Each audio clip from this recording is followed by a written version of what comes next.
কলকাতায় মশা মাছি মারে হোটেলওয়ালারা, আবাসিক হোটেল, খাবার হোটেল, ভিক্ষা করার মতো অবস্থা। এই 5ই আগস্টের পর সাধারণ লোক কেউ আর যাচ্ছে না। এবং যদি এই চিকিৎসকরা বলে থাকে যে ওদের পতাকা স্যালুট দিতে হবে, তাহলে ওদের কপাল খারাপ। ওরা ওই চিকিৎসা রাখলেও না খাইয়ে মারা যাওয়া লাগবে। আর কোনো সকল চিকিৎসা হয় এই বাংলাদেশের লোকেরা যায় চিকিৎসা করে, টাকা পয়সা দেয় বাংলাদেশের লোকে।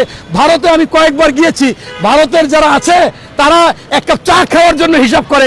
আপনি যদি চান যে আমি এক কাপ চা খাওয়াবো, আপনার পিছনে পিছনে 1 মাইল 2 মাইল হাঁটবে, এরকম তারা বুঝেন না। আপনারা শুনেন না, আগে দুপুরবেলা গেছে একেবারে 1টা-1:30টার সময়, কয় দাদা খেয়ে এসেছে না পরে এসে খাবেন, মানে অর্থাৎ খাওয়াবার এখন কোনো চিন্তা ভাবনা নাই। অতএব ভারতের লোকের যদি রোগও হয় তারা ওই ডাক্তারের কাছে যায় না, কোনো একটা ফার্মেসিতে যাইয়ে নিজের ট্যাবলেট খায়। এই বাংলাদেশের মানুষের জন্য ওই দেশের রেস্টুরেন্ট, ওই দেশের আবাসিক হোটেল, ওই দেশের হাসপাতালগুলো, ডাক্তারগুলো বাইসে আছে। তোমাদের কপালে ভিক্ষা জুটবে, ভিক্ষা করবা কয়দিন পর যদি এরকম নিউজ দিয়ে থাকো। বাংলাদেশের রুগীরা যদি ভারতের পতাকা স্যালুট না করে, প্রণাম না করলে চিকিৎসা করবে না, এইটা হবে না ইনশাল্লাহ। তোমাদের ভাতে না খাইয়ে মরতে হবে, ভিক্ষার ঝুলে নিয়ে নামতে হবে। আজকে বিভিন্ন টিভি চ্যানেলে দেখলাম ভারতের এই বিজেপি নেতা শুভেন্দু অধিকারী তিনি মিছিল মিটিং করতেছে। বাংলাদেশের কোনো লোক যারা চিকিৎসা করতে গেছে তাদের চিকিৎসা দেওয়া হবে না, তাদের খাবার দেওয়া হবে না, তাদের থাকতে দেওয়া হবে না। ইতিমধ্যে রুগীদের কোনো খাবার টাবার তারা দিচ্ছে না। এরা হচ্ছে আপনার নরপশু, এরা হচ্ছে পিশাচ, এরা মনে করেন মানুষ না অমানুষ, তাই এই ধরনের কথা বলছে। এটা হচ্ছে আওয়ামী লীগ এবং এই বিজেপি ভারত এবং তাদের প্রতাপ্তারা এই বাংলাদেশে অস্থির করতে চায়। আপনারা তো দেখেছিলেন বিশ্বজিৎকে যখন কুপিয়ে কুপিয়ে জয় বাংলা স্লোগান দিয়ে মেরেছিল, তখন ওই জয় বাংলা স্লোগান দিয়ে যখন কুপিয়ে কুপিয়ে মারে, তখন বিশ্বজিৎ বলেছিল ভাই আমি শিবির না, আমি হিন্দু, আমি কাপড় খুলে দেখাচ্ছি। তারপরও শেষ রক্ষা হয় নাই। সেদিন তোমরা কি করেছো? এরপরে এই ছাত্র বৈষম্য বিরোধী আন্দোলনে 3 জন হিন্দু মারা গেছে, তখন তোমরা কি করেছো?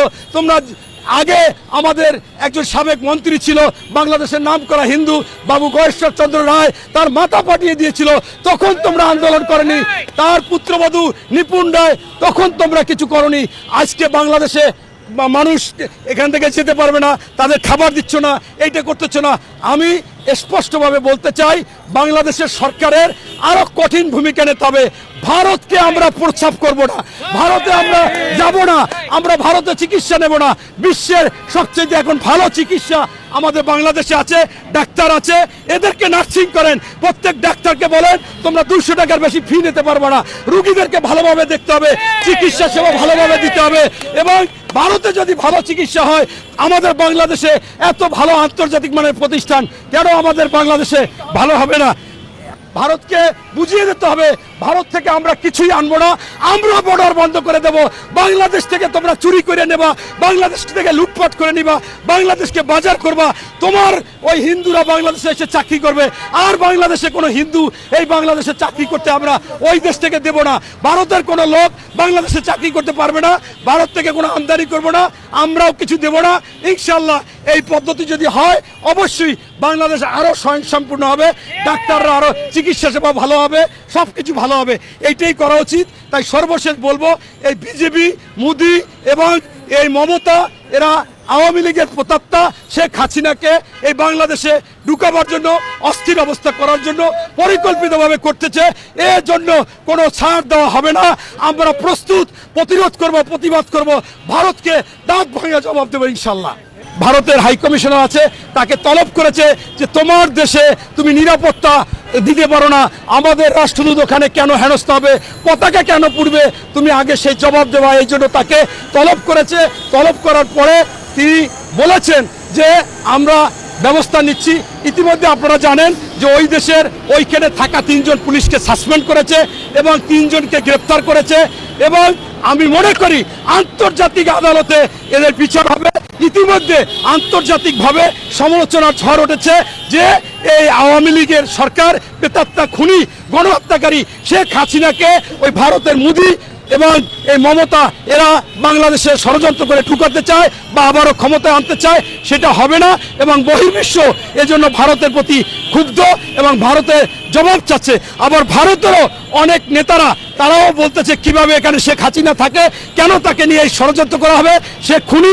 আমি কয়েকটা লোকের সাক্ষাৎকার দেখেছি যারা রাজনীতিবিদ, তারা এমনকি জনসভায় বলেছে। আপনারা জানেন যে ঝাড়খণ্ডের যে মুখ্যমন্ত্রী হেমন্ত, উনিও কিন্তু বলেছে যে কিভাবে শেখ হাসিনা এই দেশে থাকে। তাই ওদেশেও ঝড় উঠবে এবং ওদেশের যারা দেশপ্রেমিক আছে, এই বিজেপি মমতার কথা শুনবে না, তারাও ওই দেশ থেকে তাড়াতে চাবে। এবং তারা স্পষ্টভাবে ওখানে বক্তব্য দিয়েছে, শেখ হাসিনাকে সারা বিশ্বে কেউ নিতে চাইলো না, ভারত তুমি কেন নিতে চাও? তাহলে কি তোমার গৃহপালিত পশু ছিল? তাহলে কি তুমি তাকে যেমন খুশি তেমন করতা? তোমার নতজানু পররাষ্ট্রনীতি নিয়ে বাংলাদেশ চালাইছে, বাংলাদেশ দিয়ে তুমি এই সমস্ত আকাম কুকাম করতা? এই প্রশ্ন কিন্তু ওই সমস্ত রাজনৈতিক দলগুলো উঠাইছে। তাই আমি মনে করি যে এই আমাদের অন্তর্বর্তীকালীন সরকার কঠিনভাবে তাদের রাষ্ট্রদূতকে তলব করে এই জবাবদিহিতা চেয়েছে এবং পরবর্তীতে আরো কঠিনভাবে জবাব দিতে হবে। প্রয়োজনে বাংলাদেশে ভারতের রাষ্ট্রদূত থাকার এখানে দরকার নাই, আমরা সর্বত্র থেকে আমরা এখানে তাদেরকে তুলে দেবো ইনশাল্লাহ। আপনারা জানেন ইতিমধ্যে আমাদের বাংলাদেশের যে অন্তর্বর্তীকালীন সরকার আছে, বিশ্ব বরেণ্য নেতা যিনি ডক্টর মোহাম্মদ ইউনূস, আমাদের বাংলাদেশের জন্য নোবেল বিজয়ী, সেই নোবেল বিজয়ী ইউনূস গতকালকে বলেছে যে এই বাংলাদেশে ওই ভারতের যে সমস্ত অ্যাম্বাসি ছিল, রাষ্ট্রদূত ছিল, তাদের সকলকে বাংলাদেশে এখন তারা থেকে কাজ করবে। অস্ট্রেলিয়া এরকম 11টা দেশ তাদেরকে বাংলাদেশে আহ্বান করেছে, তারা বাংলাদেশেরই রাষ্ট্রদূতে বাংলাদেশে